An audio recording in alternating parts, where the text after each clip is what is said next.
Rohit mobile Makronia का सबसे बड़ा मोबाइल शोरूम, जहां आपको मिलेंगे थोक एवं कम रेट पर मोबाइल। तो आधार कार्ड लाएं और 5 मिनट में मोबाइल ले जाएं। हमारा पता है खाद गोदाम के बाजू से मकरोनिया चौराहा।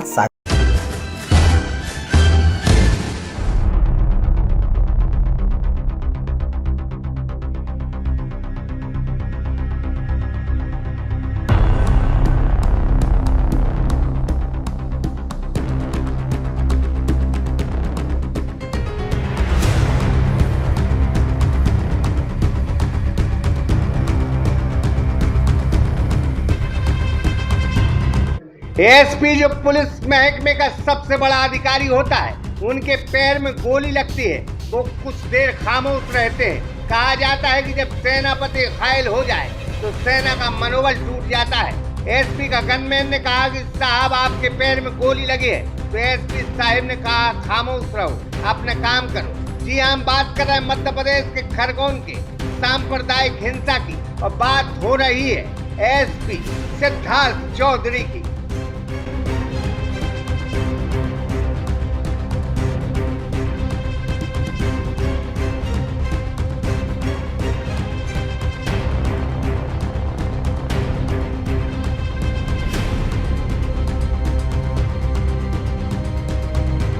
क्या एसपी ने इस इंटरव्यू में कहा है, इस सांप्रदायिक हिंसा के बारे में उन्होंने क्या बताया है, हम आपको परत दर परत पूरी कहानी बताते हैं। तारीख 10 अप्रैल 2022 थी, राम नबी का दिन था।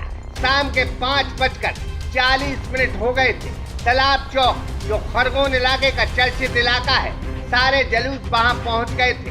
संख्या तकरीबन 15,000 के करीब थी। झांकियां इसी चौराहे पर इकट्ठी कतारों में लग गई थी।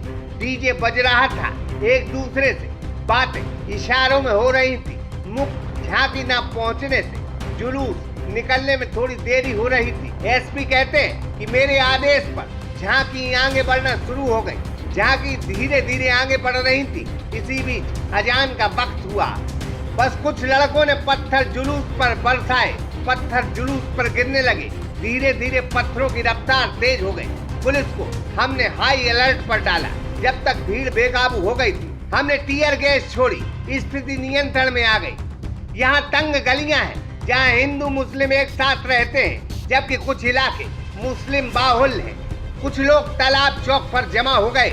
इसी बीच खबर आई कि संजय नगर में पुलिस बल कम है, वहाँ दो पक्ष आपस में भिड़ गए हैं। हम मौके पर पहुँचे, दो पक्ष आमने सामने थे।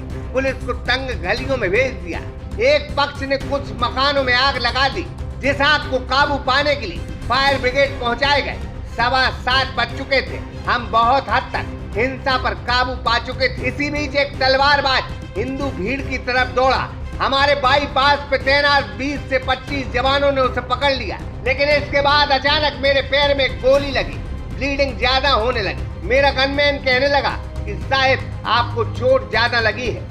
उसके बाद जब हमारी फोर्स वापस लौटने लगी तो हमने फिर चिल्लाया ताकि अन्य पुलिसकर्मी सतर्क हो जाएं, सावधान हो जाएं। हमने कहा कि हमें गोली लग चुकी है। मेरा गनमैन मुझे हॉस्पिटल में एडमिट करने गया। एसपी ने बहुत देर बाद यह बताया कि उन्हें गोली लगी है। खरगोन में दूसरी रात फिर हिंसक गतिविधियां बढ़ी। 3 दिन का कर्फ्यू लगा दिया गया है। 92 लोगों को हिरासत में ले लिया गया है। 45 उन मकानों को जो पत्थरबाजों के हैं, उन्हें नेस्तनाबूद कर दिया गया है। सियासत जोरों पर है। एक तरफ दिग्विजय सिंह एक पक्ष की मुखर वकालत कर रहे हैं। पुलिस नदारत थी, उस परंपरा का पालन नहीं किया गया। जबकि हर रामनवमी में मुसलमान लोग रामनवमी के अंदर जो जुलूस निकलता था उसका स्वागत करते थे, सत्कार करते थे, जल का शरबत का प्रबंध करते थे। इस बार रूट बदल दिया। रूट बदलने के बाद भी जो प्रबंध प्रशासन को करना चाहिए था नहीं किया। ये पूरी तरीके से प्रशासन की लापरवाही है। उनकी तो भाजपा पत्थरबाजों पर बिल्कुल सख्त रहने की मूड में दिख रही है। ऐसे में अब सरकार ने पूरी ताकत पत्थरबाजों के खिलाफ लगा दी है। दंगाइयों के खिलाफ कड़ी कार्रवाई जारी है। आज सवेरे मध्य प्रदेश के पूर्व मुख्यमंत्री श्री दिग्विजय सिंह ने जो ट्वीट किया धार्मिक स्थल पर झंडा फहराने का, वो फोटो मध्य प्रदेश का नहीं है। श्री दिग्विजय सिंह ने मध्य प्रदेश में धार्मिक उन्माद फैलाने का षड्यंत्र रचा है, प्रदेश को दंगों की आग में झोंकने की साजिश की है, और मेरे प्रदेश में दंगा फैलाने की कोई साजिश करेगा तो वो कोई भी हो, मैं बर्दाश्त नहीं करूंगा। पत्थर फेंकने पे ऐतराज किसी ने नहीं जताया, ना दिग्विजय सिंह जी ने, ना ओबीसी जी ने। अब पत्थर फेंकने वालों पर कार्रवाई विजुअल। अभी हालात काबू में है, लेकिन कर्फ्यू बदस्तूर जारी है। खरगोन की यह हिंसा कई दशकों तक प्रदेश की जमीन पर सियासत और राजनीति का मसाला छोड़ गई है। सियासत गलत, इससे फायदा उठाते रहेंगे, लेकिन इस दंगों से जिनको तकलीफ हुई है उनकी तकलीफों पर वो ही मलहम लगाएंगे। उनके जख्मों पर सरकार या विपक्ष कोई मलहम लगाने नहीं आएगा। सागर एक्सप्रेस न्यूज ब्यूरो रिपोर्ट।